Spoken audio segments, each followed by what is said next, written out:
to Nigeria's Chief of Defense Staff, General Christopher Musa, Dr. Olubumi Tunjojo, who expressed the government's displeasure, condemned the embassy's decision, calling it disrespectful to Nigeria as a nation. The minister wondered how ordinary Nigerians would be treated if the country's top military officer faced such treatment.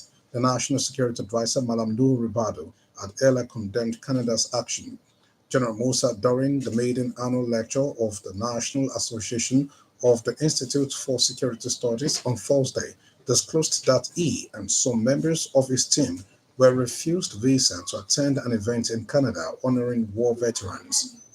The Federal Ministry of Housing and Urban Development has announced the establishment of a tax team in every state to audit the ministry's properties and lands, as well as oversee the collection of ground rent on these assets. The Permanent Secretary in the ministry, Dr. Shoaib Belgore, known in a statement this Friday following an interactive session with federal controllers of housing from the 36 states and the Federal Capital Territory at the ministry's headquarters in Abuja. According to him, the task team will comprise of the federal controller in each state, representatives from the state government and the Federal Housing Authority, with the Surveyor General of the Federation Service of the Federation serving as the chairman. He emphasized that the initiative aims to enhance and ensure efficiency in managing the ministry's assets.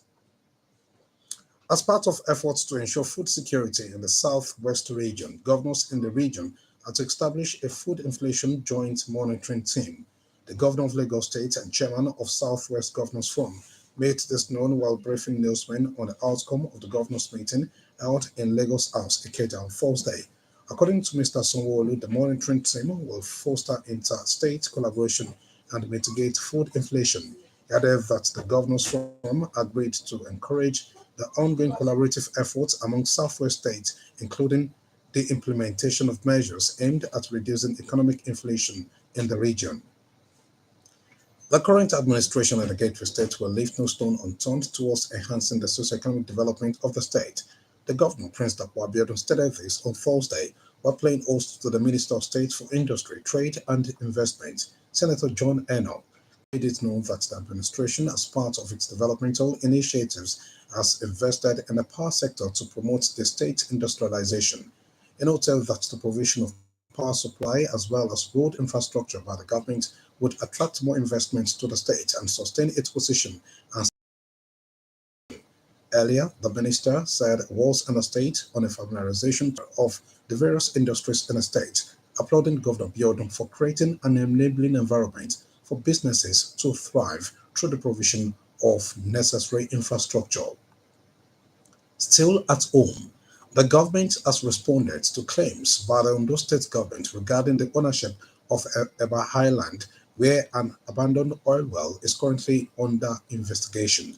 It insists that the island is within its jurisdiction and calls for a peaceful and lawful resolution to avoid any form of communal tension between the Ijebu and Ilaje people, who have coexisted harmoniously for generations. The special advisor to the governor on energy, Mr. Jide Onokoya, made the clarification in reaction to a statement from the to Governor Lucky Ayedatiwa on strategic communication, Mr. Alan Shore, who asserted that Okeago Ishekun, where the oil well was discovered, belongs to the Ondo State government rather than the state. Mr. Onokoya noted that historical records, traditional accounts, and legal documents affirm the state ownership of Eba Highland, adding that the territorial boundaries are determined by officially recognized markers as confirmed by the National Boundary Commission. A review of relevant maps supporting Ogun State's stance.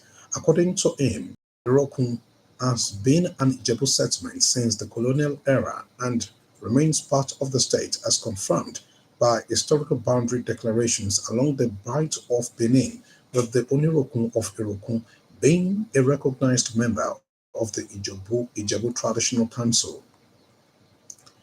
Elderly people from age 60 and above have been counseled on the diet that is required of their age, as well as on how to take care of themselves. The Chief Executive Officers of Direct Healthcare Nigeria Limited, Mr. Dapo and Mrs. Iriti Abib gave the council at an awareness program for the aged.